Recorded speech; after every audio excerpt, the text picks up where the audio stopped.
A naked man has little to no influence on society. In clothes like this, you step out and you know that you're going to turn heads. You know that you're going to create an impression of a person who cares deeply about the way they look and has a finer eye for detail. And, that seems to be the Bombay Shirt Company way. What I really love about these clothes, and I really mean this, is this looks like a man has walked into the room. I like that. It's nice. Hi, I'm Karan Thapar. Over the last few years, I hope you've been watching my program, The Interview on the Wire. During that period, I've interviewed doctors, politicians, businessmen, scientists, authors, and even the occasional Nobel laureate. For me, it's been exciting. I hope it's been enjoyable for you. But these, as you know, are tough times, and if this program is going to remain bold, independent, and sometimes even defiant, then I think we need your support. At the end of the day, it's a truism, but editorial independence is best defended by the viewers. So if you would like this program to remain the way it is, forthright, outspoken, and interesting, then would you consider supporting us? All you have to do is to click on the description at the bottom. But more than anything else, I hope you will continue to watch the interview. Your viewership means an awful lot to me.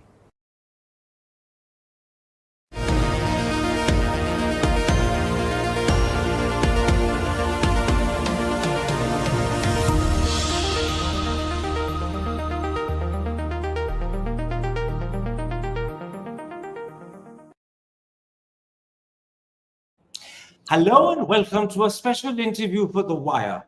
Arundhati Roy's latest book has been widely covered by the media, and you're bound to have read one or more of the excerpts. It's partly an account of her troubled relationship with her mother Mary, but it's also autobiographical about select periods of her life. As a result, the book reveals Arundhati probably in a light you've never seen her before. Here is the book, and it has on the cover a beguiling photograph of the young Arundhati smoking a bidi. There it is. And now, joining me to talk about Mother Mary Comes to Me is Arundhati Roy herself. Arundhati Roy, your book is partly an account of your relationship with your mother, but it's also autobiographical about your own life. Let's start with your mother. I'll come to the autobiographical bits a little later. You write, it's a biography of my relationship with my mother, so Okay. whatever parts of my life have to do with her. Yeah. Well, there are large parts in the book where you're not actually with your mother and you're talking about other things that you did, where your mother doesn't teach her. Let's not quarrel over that. You write in these pages, my mother, my gangster shall live. She was my shelter and my storm. I have to tell you, there are times when your mother comes across as a monster. I take it that was your intention. Well, I mean, if you read the book and in its entirety, you will know that it's a book of pretty thorny and savage love, and I admired her greatly. And yes, there were parts of the book and parts of my life in which she was very difficult. But ultimately, I thought that, the darkness as well as the light is what made her, that full spectrum of her. And so it's not an indictment, it's not an accusation. It's just about one of the most extraordinary women that I knew, who happened to be my mother. And yes, there are very, very dark parts, but, she was an amazing character. Let's start with some of the dark parts. I'll come to the light after that.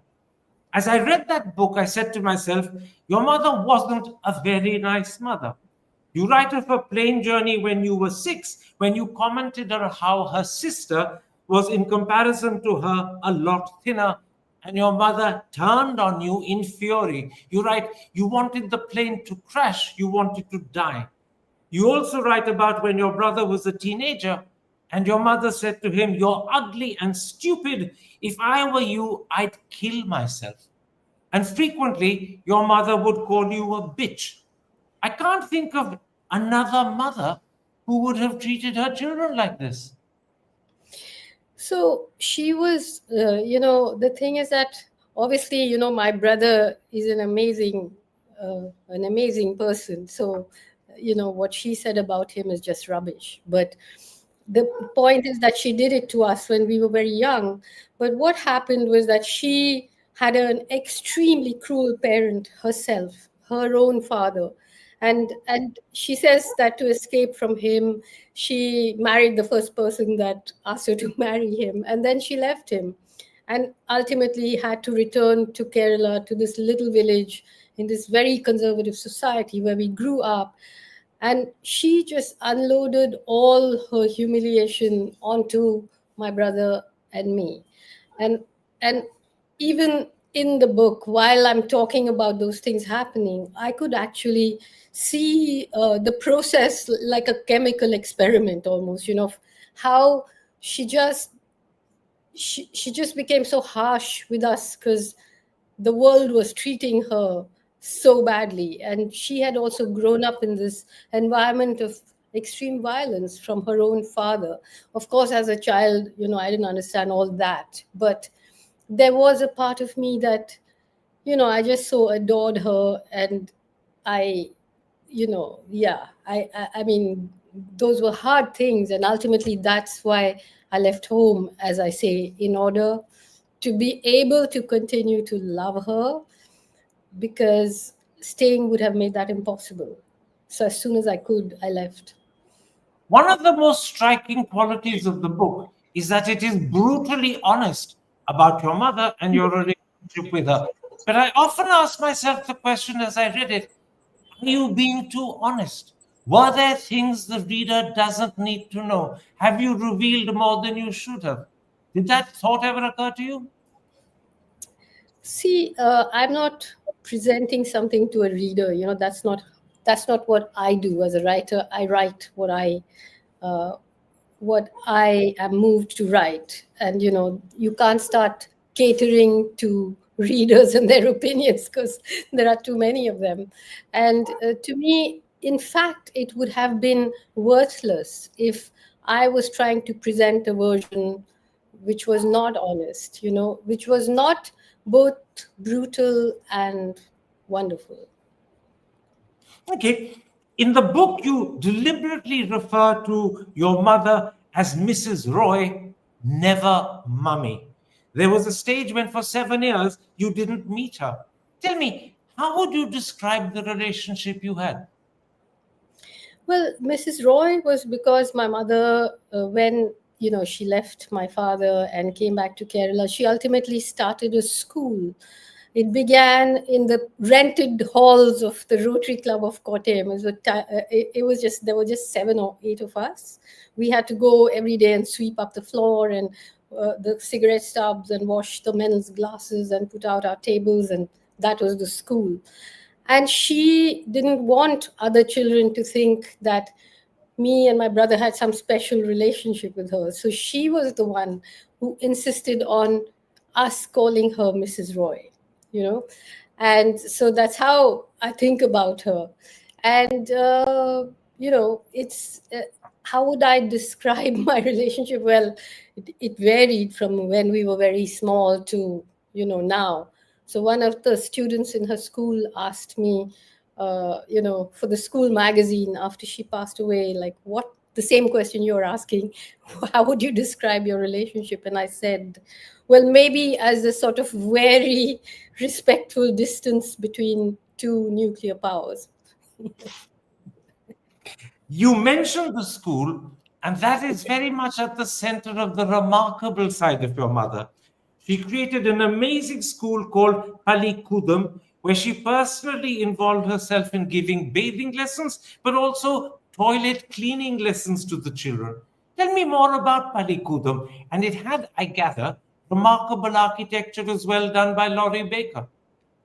So Palikudam means school in Malayalam. And as I said, it started off in these rented premises, and then slowly, when it became successful from class 1 to class 2 to class 3, she rented a little house, and that became the hostel and our home. So I actually never lived in a home. I always lived in the school or in the hostel or whatever it was. And then she actually, when the school became more and more successful, more and more sought after, she raised a little money and bought this piece of land outside the town. And then she met this most remarkable architect who called Laurie Baker, who called himself a no-cost architect. And he built with local materials, and he was an absolute genius. I mean, building with local materials, building cheap, but building the most aesthetically marvelous, marvelous buildings, which really affected me greatly as a teenager. But in the school, one of the things was that inside the little children's classrooms, there was a little curl, which was the toilet. And her thing was that Indians just are so, they don't keep their toilets clean, they don't keep anything clean, and we must learn to do it. So me and everybody else learned to become fantastic toilet cleaners. Now, your mother also had a pretty revolutionary way of handling the students. When she discovered that the boys were teasing the girls about their breasts and bras, she responded to the situation quite uniquely, didn't she? Yeah, first of all, in that town, to have a co-educational school was already looked upon with great suspicion, and what is this and so on. So she was quite strict. But when the boys started teasing the girls as the classes went up from 7 to 8 to 9 about bras, and started behaving like normal Indian men or men everywhere, so she called two of the big bullies and said, okay, go to my cupboard and bring my bra. And she called an assembly and she said, okay, so this is a bra. This is what it's for. This, all the women in your life will wear it. And if mine excites you so much, please keep it. And it sort of changed the pH balance of boys and girls in that school forever. Now, as I read your book, I get the feeling there were times when you hated her, but there were also as many occasions when you greatly admired her. When I you were never a hated her, Karan. I never ever hated her. I you never feared hated her. I feared her. She broke my heart, but I never hated her ever. her. Okay. When you were a child, you loved her, as you write, irrationally and completely. And by the time your book ends, I get the feeling that you miss her. Your closing words are, Bio, I'll be seeing you. And that's almost heartrending as you've turned the last page and say, the book's over. You miss her enormously, don't you? I do, because not just, see, I think what happens is that she was such a formative person in my life. I spent so much of my emotional energy trying to not hate her, trying to manage this tempestuous, wild person. She gave me so much too. She put so much steel in my spine. And so I became this really strange, peculiar, structured person because of her. So when she died, I just didn't make sense to myself anymore, because so much of me was shaped in the way I am because of her. Not just because I loved her in some simple way, but because it was so complicated to handle her. So in fact, I started writing the book because I was so intensely sad, and I was a little ashamed of how sad I was, because, as you say, she was very harsh too, so I couldn't understand this intensity of my feelings for someone who had gone. And I mean, she was 89 and I'm in my 60s, so why it was something that I tried to write down. In a sense, it was the coming to terms with yourself, the book. No, not really, because I had come to terms with myself and with her a long time ago. I had learned all that. But it was also a challenge as a writer. Can I write this person without neatly wrapping a ribbon around her? Can I present the reader with this absolutely unfathomable person? As I keep saying, she was like a airport with no runways. You had to keep your aircraft in the air all the time. You could not land, but can I write this person?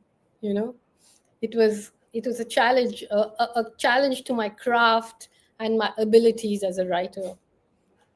Just months before she died in 2022, your mother sent you a text message and it read, "There is no one in the world who I have loved more than you."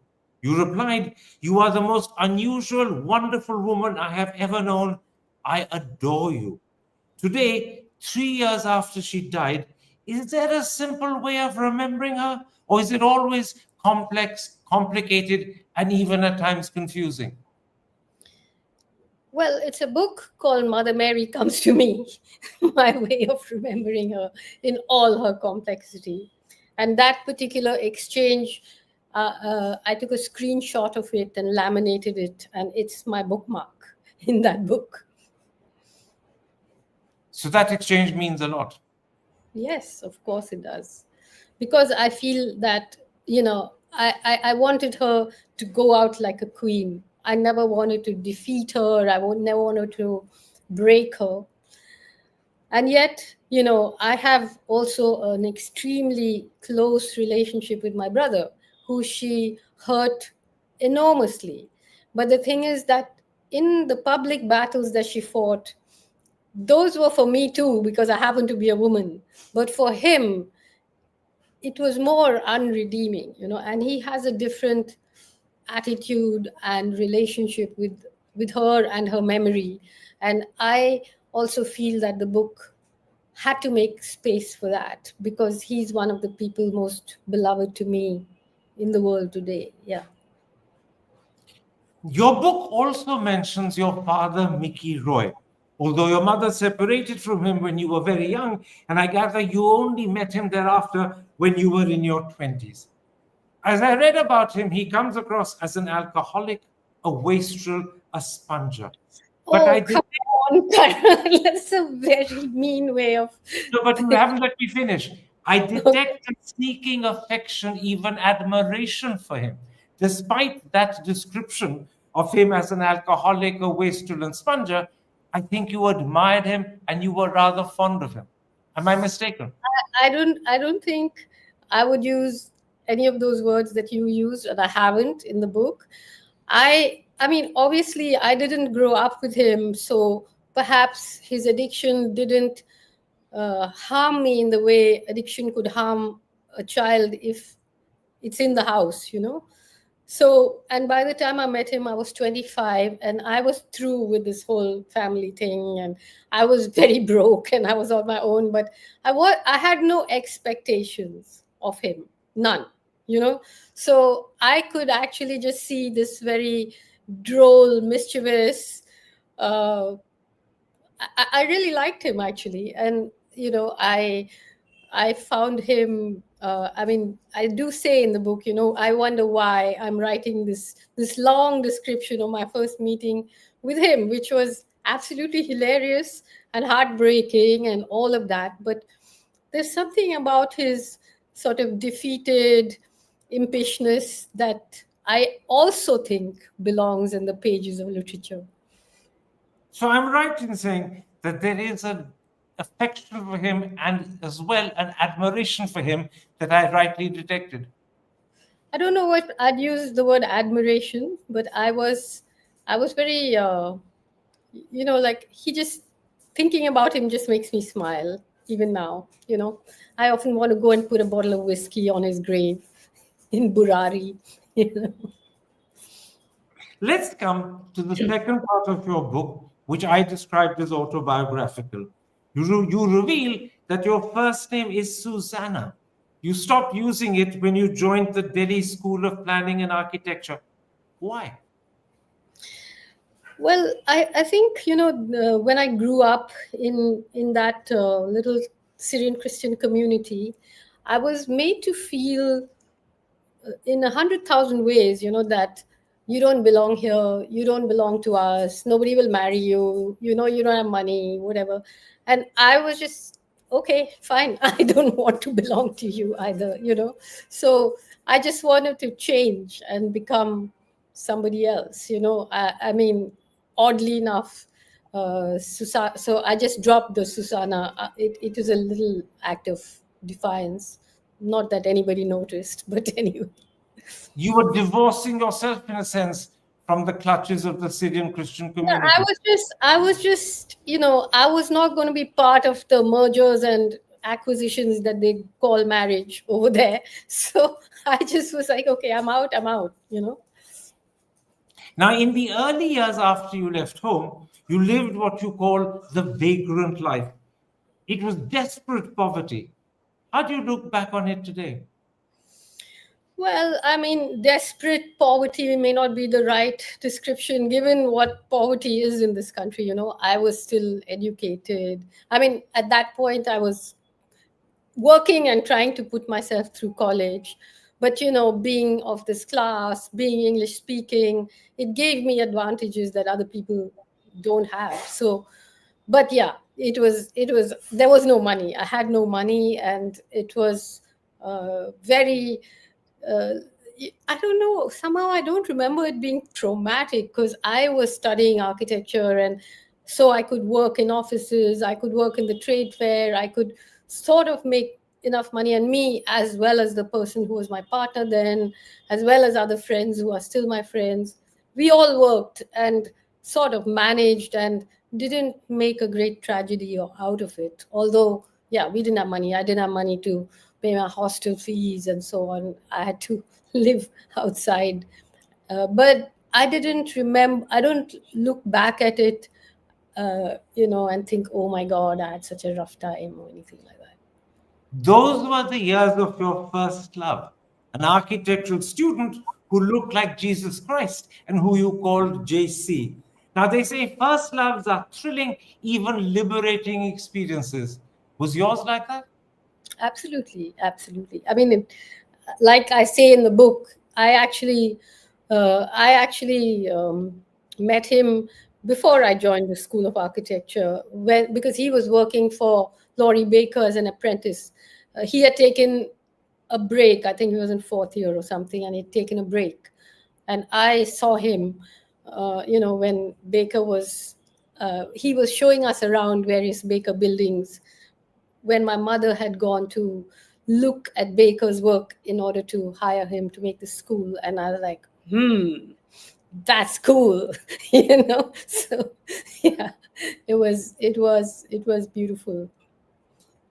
And part of the reason why I got fascinated, a lot of the reason was Baker, but a lot of the reason was JC. Did JC have a big impact on the young Arundhati? Of course, I mean, how not? He was my senior in college, and we did a lot of stuff together, and a lot. I mean, those were formative years. Of course, I mean, JC did, but so did Carlo Buldrini, this Italian anarchist who had actually been in the School of Architecture in Delhi too for a while, much, much, much, much older than me. And he's the one who's taken the picture that's on the cover of the book. I don't know how we still have that picture, but he Let lives me in hold Rome. the audience once again. There it is. It's that picture which is called Beguiling Arundhati smoking a bidi. That is actually taken in Carlo Buldrini's Barsati.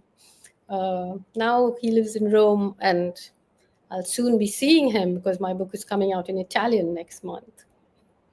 Now, as I said, your book is brutally honest about your relationship with your mother. It's equally brutally honest when you talk about your own life. You reveal that you had an abortion without anesthesia, and if I've calculated correctly, you were somewhere in your early 20s at the time. You write, it was horrible, but it was done.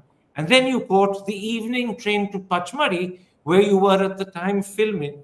Looking back, was this an instance of incredible bravery or utter desperation? It was recklessness. I was continuously taking the reckless choice from the beginning. So it was very much in character. Leaving home at 18 or whatever, first at 16, then at 18. and then everything was rolling the dice. But actually, this was I didn't have a choice, because I was shooting this first film, Masi Saab, that I acted in, and we were in the forest in Pachmari. And soon after that, I had this very small 6-month scholarship in Italy. And so, there's no question of getting an abortion in Italy. So I had to do it. Now, a lot of the book is about the 3 films you either acted in or wrote the script for. Masi Saab, which you mentioned a moment ago, in which Annie gives it those ones, and Electric Moon. At the time, your partner was Pradeep Krishan. Looking back, were those happy years? They certainly, as you read about them, come across as a very happy, satisfying time. Am I correct in that impression? They were, I mean, happy might be a flattening of it. They were exhilarating years, where you're working, you're learning, you're shooting these, well, whatever. We used to call them lunatic fringe cinema. We were not, we had no desire or intention to make some big blockbuster. We were experimenting, and yeah, certainly learning a lot. So for me, writing screenplays has a lot of honing of your craft. Learning to write dialogue, developing an ear for language. And even now, I read the audiobook of Mother Mary Comes to Me and in London, and they were pretty shocked at the fact that I finished way before the time they had allocated, because I hear my language. It's more like a music thing to me than seeing it on the page. But you're And suggesting that Arundhati, the author, was created in a sense by Arundhati, the scriptwriter. Yeah, I mean, Arundhati, the architect too, structuring and writing and learning to look at the world. By the time I was in my final year in architecture school, I knew that I wasn't going to be designing buildings for rich people, so I got very interested in urban planning and how cities come to be, what they are and what they do to people, who is planned for, who is left out. So all of that kind of way of thinking, plus design, plus screenplay, does inform the way I write now. Now, this is when the first piece you wrote got published. It was an essay called In a Proper Light, but the publication happened almost by accident when the editor of Sunday magazine dropped by. Why don't you tell me that story? Well, we had just finished shooting Electric Moon in the forest. I mean, those were days when there were no cell phones and no email, and we were shooting in Pachmari, which is really very difficult to get to. And we had a foreign crew. Some members, like the cameraman, the sound person, and a lot of actors from outside. And unlike the usual Raj films, we were the bosses. The Indians were the bosses, and there was a lot of unpleasantness, I think, due to that on the sets. And when we finished, I came back, and just to make sense of the whole thing, I started writing this thing which was called In a Proper Light, and it was about the film and the script and how it, and I just got a new computer, so printed it out, and it was lying there. And the editor of Sunday, I think it was Veer Sangvi, he came over to pick up a friend, and he just started. We were living in these 2 rooms on the Barsati, and there were many people and dogs, and it was all chaos. And so he just started reading it, and he said, "Who's written this?" And I said, "I have." And he said, "Can I publish it?" I said, "Yeah, sure, but you can't edit it." He said, "I won't touch it. I'll publish it." And so he published it, and that was the first piece of writing of mine that was published, formally in a magazine. As you write in the book, you say it happened as casually as that. It was Yeah. 1992, and you were barely 32 yourself. Yeah, but of course, I had written Annie by then, which Annie gives it those ones, the film on architecture students, and that had won the screenplay award. my favorite award, by the way. Screenplay, best screenplay for the national awards, but also best film in languages other than those specified in Schedule 8 of the Indian Constitution. What precisely does that mean? English. Yeah, it was fun. Now, when it was published and then became a phenomenal success, The What? God of Small Things Oh, literally changed your life. You became rich, you became a celebrity, and everything you said or did became news. And in a very real sense, that has been your life for the last 30 years. The name Arundhati Roy is not just instantly recognized, it conveys an impression, and people want to know and hear what you're saying. Of the Karan, many lives that you've can I lived, tell you, can I intervene? Not everyone. Every day I go to a very local gym.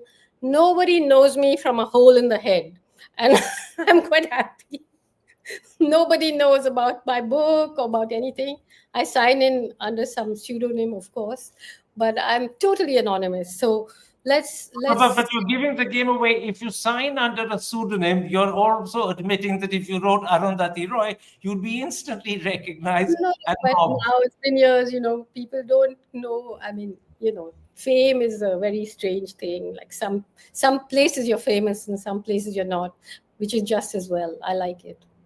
But your book encompasses at least 3 different lives.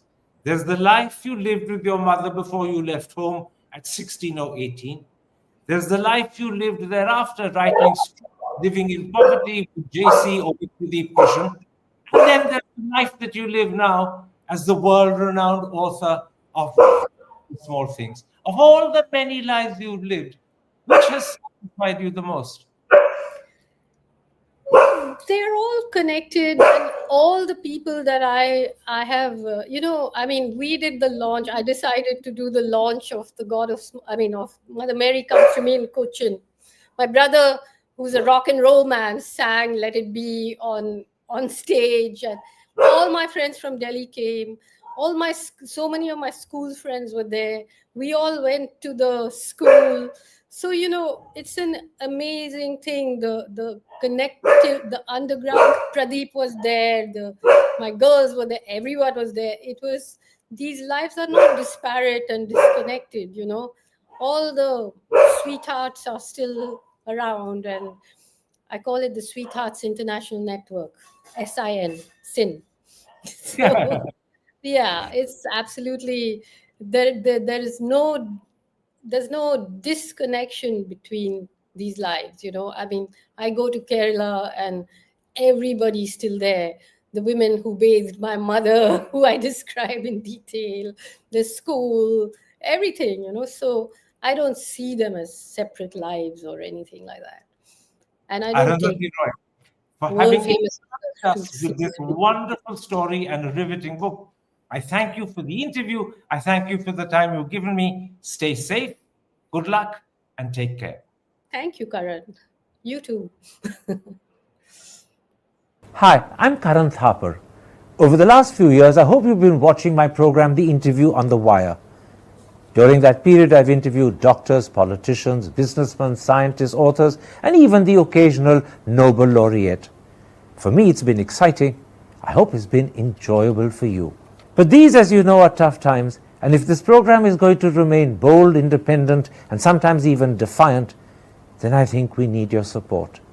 At the end of the day, it's a truism, but editorial independence is best defended by the viewers. So if you would like this program to remain the way it is, forthright, outspoken, and interesting, then would you consider supporting us? All you have to do is to click on the description at the bottom. But more than anything else, I hope you will continue to watch the interview. Your viewership means an awful lot to me.